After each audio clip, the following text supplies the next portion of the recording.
We all know how challenging it can be when it comes to managing a child's behaviors.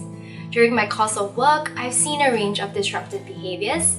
This may be in the form of tantrums like crying, screaming, or self-injuring like hurting or hitting. Now, there are also passive type of behaviors like inattention, a lack of eye contact, repeated scripting. Now, and these are the ones that are often overlooked as disruptive, but they're just as important.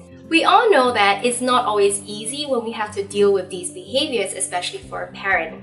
However, it is important that we address these behaviors early as it may affect a child's learning and development. At the same time, behaviors may get harder to address as the child gets older. So a common question that parents may ask is, will my child's behaviors get better? Now, yes, it is possible because there's always a reason behind every behavior a child displays, and it is important to first understand why they occur.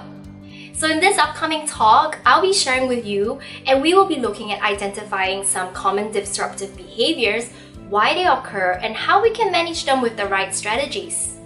Now, when a child's behaviors are addressed, they are able to function, learn more meaningfully in their natural environment, be it at home, in the community, or even at school. So join us at our upcoming talk as I'll be sharing more on understanding and managing your child's behaviors. See you there!